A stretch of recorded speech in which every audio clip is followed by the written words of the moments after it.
So ito na yung ginagawa natin ngayon mga kabrats. So nakapaglatag na tayo ng tiles dito sa flooring.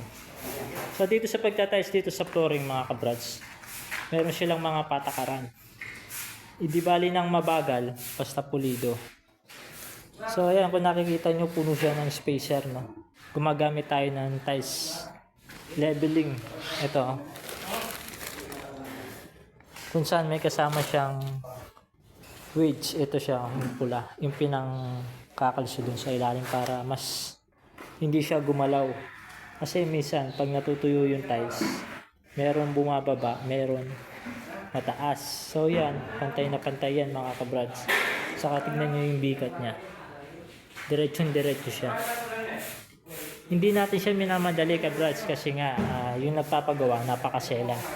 Ayaw niya rin ng sa may tiles meron maliit na punti, halimbawa may punti yan, maliit, nakita niya, mababaklas niya yan mga kabrats. Hindi siya manghihinayang doon sa matatanggal na tiles. Ang gusto niya lang talaga pulido. So 4 na araw na tayo nagkakabit dito. Ayan. Sa isang araw nakaka 15 piraso lang tayo.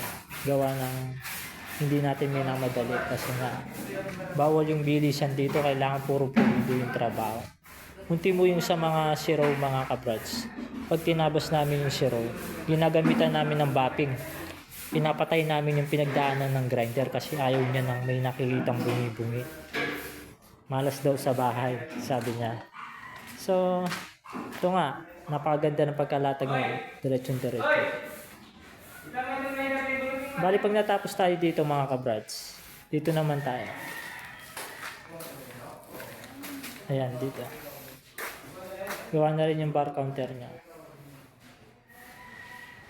Tatapusin muna natin yung dito. So tignan nyo yung pagkalatag ng tiles niya, napakaganda. Napakalinis.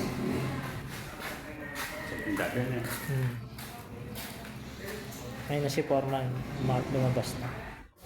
Bali ano kami ni Foreman dito, sa akin yung flooring, sa kanya yung hagdan. Ayun yung hagdan, medyo matrabaho. Yung hagdan dito, meron siyang coblay. Ayun siya. So dito muna tayo sa may flooring. Ayan, napakaganda niya. So hanggang dito na muna to kabrads. Tanggalin tong ano na to, clip mga kabrads. Pupukin nyo lang ng konti dito sa gilid. Ayan, ganyan lang siya. Puputok siya agad. Ayan. Dali lang siya. Basta puro pagilid lang mga kabrads. So, dito na tayo. Zero na lang. So, nagalangan pa yung tiles natin dito. Nagkaroon siya ng 0% kasi nga nagbuo sila dun sa may unahan ng pinto doon sa main door. So ayan, naglilinis muna tayo.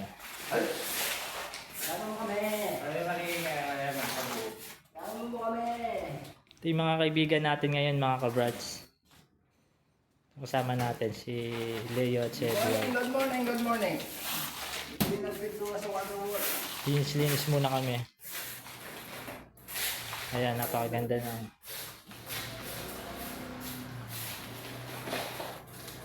Pakaling. Hindi ko alam ang gagawin ko, kaya maski alam ko baka pagsisihan ko, inausap ko ang mama ko. Ma, hindi mo ba talaga alam na may ibang anak si Papa? Ay, anak. Akala ko ba patatahimikin na natin ang... So ayan, dinouble check natin siya mga kabrads. Gumamit tayo ng laser. And then may bar level din tayo. Para sure ball na walang pawala yung ano natin. Para pagdating dito sa may allowance ng pinto na to, pantay-pantay siya.